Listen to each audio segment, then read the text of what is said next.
कक्षा 11 के सभी विद्यार्थी लो जी आगे आपका एकदम ओरिजिनल पेपर बता रहा हूँ। यहाँ पर देखिए निम्नलिखित में से कौन सा विषय कालिक संश्लेषण करता है? इतिहास। बरखान का निर्माण किस कारक के द्वारा था? पवन के द्वारा।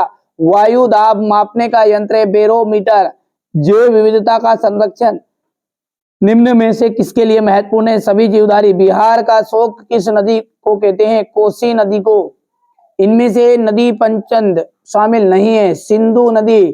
ठीक है, यही प्रश्न आपके परीक्षा हाल में सुबह आपको देखने को मिलने वाले हैं ना, आज का ही पेपर में आपको बता रहा हूं ये। ठीक है, भू आकृति विज्ञान तथा जलवायु विज्ञान में का अध्ययन भौतिक भूगोल के अंतर्गत किया जाता है।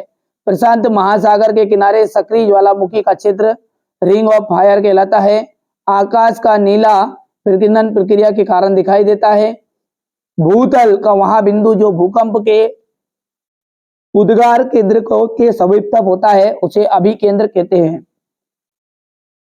बहुत सी संबंधित भू आकृतियां मिलकर भूदृश्य बनाती है। देखिए ये ऐसे प्रश्न हैं आपको जो अर्धवार्षिक परीक्षा में देखने को मिलेंगे, और लेकिन ये दो पेपर में आपको जो बता रहा हूं ना, इनको आप कंप्लीट जरूर करिएगा, क्योंकि 30 से 40 नंबर का ये वार्षिक में रिपीट भी होगा। इस बात को आप अच्छे से दिमाग में बैठा लो। संवहन धारा सिद्धांत आर्थर होम्स आ जाएगा। पृथ्वी पर महासागरों की उत्पत्ति 400 करोड़ वर्ष पूर्व। ठीक है, वृहत ज्वार, पूर्णिमा तथा अमावस्या, गांधी सागर बांध का जाए चंबल नदी। ठीक है, गर्मी की लहर लू आ जाएगा उत्तर प्रदेश। पृथ्वी की त्रिज्या कितनी है? 6378 किलोमीटर। अनाच्छादन शब्द का क्या अर्थ है? आवरण हटाना। गर्मियों में चलने वाली स्थानीय पवन लू किस क्रिया का परिणाम है? अभिवहन। ठीक है, यहां से देख सकते हैं आप, ये क्वेश्चन नंबर 5 है आपका। सुनामी आने के प्रमुख कारण लिखिए। ठीक है, निक्षेपण अपर्दन का परिणाम होता है। ठंडी जलधाराएं महाद्वीपों में पूर्वी तट पर बहती है।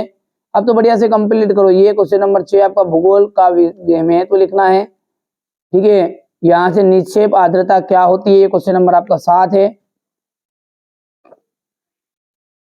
प्रजाति विविधता से क्या तात्पर्य है? जैव विविधता संरक्षण की आवश्यकता क्यों है? बंगाल की खाड़ी में स्थित द्वीप समूह के नाम आपको बताने हैं। आपदा क्या है? आपदा के प्रकार। पश्चिमी तटीय मैदान में पर कहीं डेल्टा नहीं क्यों नहीं है? डेल्टा किसे कहते हैं? वर्तमान में। बढ़िया से कंप्लीट करो, यही प्रश्न आपको परीक्षा हाल में देखने को मिलने वाले। एकदम ओरिजिनल पेपर आपको बता रहा हूँ, बार बार कह रहा हूँ, जो बच्चा इसको फर्जी समझेगा बिल्कुल पछताने वाला है। ये रहा आपका क्वेश्चन नंबर 15 हो गया। ये क्वेश्चन नंबर 16 है। भारत के प्रायद्वीपीय पठार का आर्थिक महत्व बताना है। भूकंप किसे कहते हैं? भूकंप के 3 प्रकार लिखिए। इसके बाद में आगे बढ़ते हैं और अगला प्रश्न जो है आपका यहां से देख लीजिएगा। मृदा निर्माण की प्रक्रिया, ठीक है, एवं कारकों का विस्तार में समझाइए। भौम जल से निर्मित अपर्दित तथा निक्षेपित स्थल रूपों को बताइए। भारत में होने वाली वर्षा के प्रकारों को। सामाजिक वानिकी क्या है? इसके कितने भागों में बांटा जा सकता है? ये क्वेश्चन नंबर 20 है आपका।